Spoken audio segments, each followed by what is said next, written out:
Pada tahun-tahun terakhir ini kita mungkin sering Bapak Ibu ya mendengar istilah work from home atau WFH atau work from anywhere atau WFA gitu ya.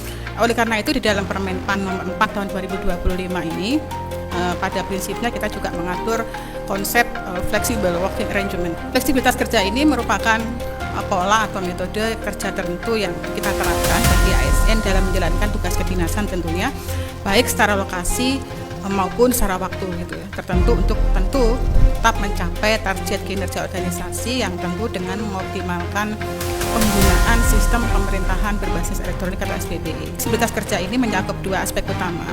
Pertama adalah fleksibilitas kerja secara lokasi, di mana pegawai ASN dapat melaksanakan tugas kedinasan baik dari kantor, dari rumah atau lokasi lain yang tentu ditetapkan oleh PPK masing-masing gitu ya, pejabat pembina kepegawaian. Tujuannya adalah tidak boleh mengurangi kualitas kinerja dari masing-masing organisasi gitu. Dan beberapa KL ini juga banyak ya memiliki lokasi kantor tidak hanya di Jakarta, sehingga itu juga dimungkinkan menjadi tempat lokasi bagi pegawai tidak harus di ruang awalnya dia di Jakarta gitu ya. Nah, kemudian fleksibilitas kerja secara waktu yang kedua, yang memungkinkan pegawai ASN itu melaksanakan tugas kedinasannya menggunakan fleksibilitas kerja secara shift atau fleksibilitas kerja dinamis untuk mendukung pencapaian target kinerja organisasi. Nah, nanti ada 4 prinsip dasar gitu, yang kita atur dalam Permenpan nomor 4 tahun 2025 dalam penerapan fleksibilitas kerja. Pertama adalah fleksibilitas kerja tentu bukan merupakan hak bagi pegawai ASN,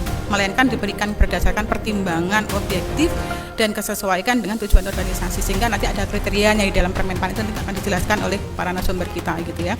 Kedua adalah fleksibilitas kerja diterapkan dan ditetapkan tentu oleh instansi sesuai dengan kebutuhan organisasi dan karakteristik tugas untuk mendukung optimalisasi pencapaian kinerja organisasi dan individu. Oleh karena itu setiap instansi tidak harus sama, bisa beda-beda karena kan karakteristik tugasnya berbeda, kebutuhannya berbeda, beban kerjanya berbeda, jenis layanannya juga berbeda-beda gitu ya, sehingga ini sangat mungkin diterapkan tidak harus sama di setiap instansi pemerintah begitu ya. Kemudian ketiga adalah fleksibilitas kerja dilakukan untuk mendukung kelancaran pelaksanaan tugas dengan tentu tetap mengedepankan tanggung jawab, akuntabilitas dan optimalisasi pemanfaatan sistem pemerintahan berbasis elektronik, sehingga memang salah satu yang harus kita penuhi adalah sarprasnya harus tersedia gitu ya. Nah, keempat adalah fleksibilitas kerja dilakukan dengan berpedoman pada kode etik dan kode perilaku pegawai ASN sesuai ketentuan peraturan perundang-undangan.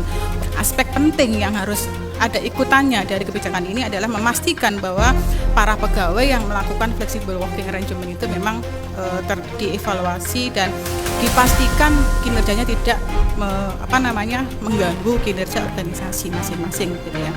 Sistem kerja ini tentu tetap harus mempertimbangkan bagaimana kinerja organisasi maupun individu dipastikan tidak menjadi lebih kurang mendukung gitu ya terhadap pencapaian kinerja organisasinya gitu. Nah, penerapan fleksibilitas kerja yang efektif memang ternyata juga memiliki dampak positif terhadap efisiensi, dan ini sudah dilakukan survei oleh World Economic Forum di tahun 2023 yang lalu, dan bahkan OECD itu sudah melakukan penelitian sejak 2020 yang lalu gitu ya. Ternyata memang fleksibilitas kerja ini bisa selaras gitu ya dengan dampak positif terhadap efisiensi, namun tidak mengurangi efektivitas pelaksanaan tugas dan fungsi. Tentunya itu yang harus menjadi acuan kita semua, sehingga kenapa Permenpan ini kita buat gitu ya Bapak Ibu ya. Pertama, dengan fleksibilitas kerja ini pegawai ASN dapat mengatur waktu dan lokasi kerja, sehingga harapannya mereka dapat bekerja lebih fokus karena bekerja dengan nyaman gitu ya, sesuai dengan passionnya dia, dengan kenyamanan ruang waktunya dia gitu ya. Nah, apalagi sekarang kita kan banyak generasi milenial ya di ASN kita sekarang ini ya, dan Menpan juga tahun ini juga ada 53 Ibu Kiki ya tambahan lagi generasi milenial. Tentu mereka juga perlu mendapatkan ruang-ruang yang fleksibel yang memang sesuai dengan masanya dia gitu ya. Jadi kedua, fleksibilitas kerja juga membantu pegawai ASN mencapai keseimbangan tadi yang kami sampaikan, kehidupan kerja maupun pribadi, yang pada akhirnya harapannya akan meningkatkan kepuasan kerja, dan ini surveinya adalah mengurangi tingkat stres gitu ya Kak. Juga terdapat keseimbangan tentunya antara urusan pekerjaan dan juga kehidupan pribadi atau keluarga kita gitu. Ini yang salah satu dampak positif ya harapannya dengan fleksibilitas kerja yang kita atur dalam Permenpan ini. Dan ketiga, dengan penerapan yang baik tentunya fleksibilitas kerja ini memungkinkan instansi pemerintah untuk lebih adaptif terhadap perubahan, termasuk perkembangan teknologi dan kebutuhan pelayanan publik yang semakin kompleks saat ini gitu ya. Nah, meskipun fleksibilitas kerja memiliki dampak positif, namun juga terdapat tantangan yang tentu perlu kita antisipasi, perlu kita kelola dengan baik gitu ya. Beberapa di antaranya dan hasil identifikasi kita adalah bahwa penerapan fleksibilitas kerja itu membutuhkan dukungan teknologi yang memadai, sehingga implikasinya adalah kita harus pastikan bahwa sarpras yang dibutuhkan terpenuhi, karena salah satu alat kerja kita ketika kita flexible working arrangement WFA, WF, WA gitu ya, pasti rapat-rapat kita selenggarakan secara online gitu ya. Makanya dipastikan bahwa teman-teman yang bekerja di rumah ini memang sarprasnya memang terpenuhi gitu ya. Itu yang kemudian yang kedua, penerapan fleksibilitas kerja ini juga menuntut perubahan budaya kerja yang lebih fleksibel gitu ya, sehingga diperlukan komitmen dari pimpinan dan seluruh pegawai ASN untuk menerapkan fleksibilitas kerja secara efektif, karena ada beberapa masukan juga Bapak Ibu pada saat kita melakukan identifikasi. Jadi ada yang pimpinan instansi itu yang mengatakan mereka agak keberatan. Kenapa? Karena ketika pegawai itu WFH seolah-olah seperti dia itu libur gitu ya, sehingga pagi, mohon maaf ya, ini contoh yang konkret yang kita temui, ke pasar dulu gitu ya, padahal itu jam kerja gitu ya, sehingga kita ditelepon susah. Nah, itu juga salah satu, makanya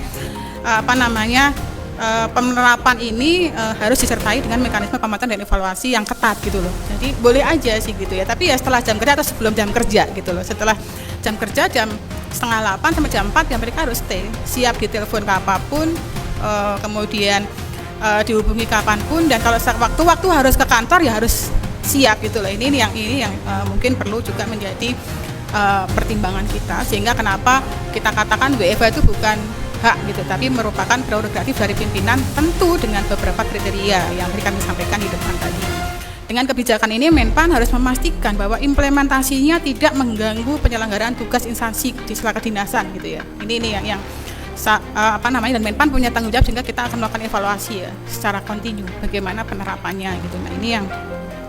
Dan untuk mengatasi beberapa tantangan tadi Bapak Ibu sekalian, memang diperlukan instrumen atau strategi yang komprehensif dan adaptif, termasuk pemahaman bagi KWSN dan juga kewajiban instansi untuk penyediaan infrastruktur teknologi yang memadai dan penerapan sistem penilaian kinerja yang transparan gitu ya. Jadi tetap harus ada memang ikutannya, bahwa kita akan memberikan izin satu instansi melakukan flexible working arrangement kalau mereka sudah mempunyai instrumen penilaian kinerja yang konkret gitu ya, tentunya gitu. Itu yang nanti salah satu persyaratan juga ya Pak Deni ya Bu Niki ya, yang memang harus dipenuhi ketika instansi pemerintah melakukan kebijakan bekerja secara lebih fleksibel gitu. Dan pada kesempatan ini kami juga ingin menegaskan bahwa fleksibilitas kerja bukan sekedar kebijakan atau regulasi semata, tetapi sebuah transformasi budaya kerja yang bertujuan untuk tentu menciptakan lingkungan kerja yang lebih inklusif, efektif dan produktif tentunya.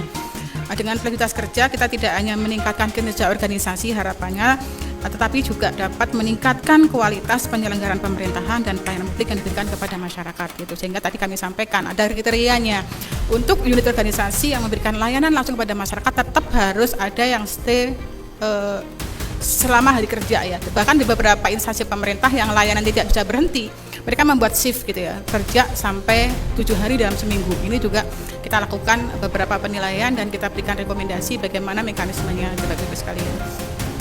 Dan sebagai penutup, kami juga berharap kebijakan ini akan berdampak positif tentunya ya Bapak Ibu sekalian dan oleh karena itu kami sangat berharap kita bisa bersama-sama mewujudkan instansi pemerintah yang tentu lebih adaptif, lebih inovatif dan responsif terhadap kebutuhan dan tuntutan sistem kerja yang lebih dinamis.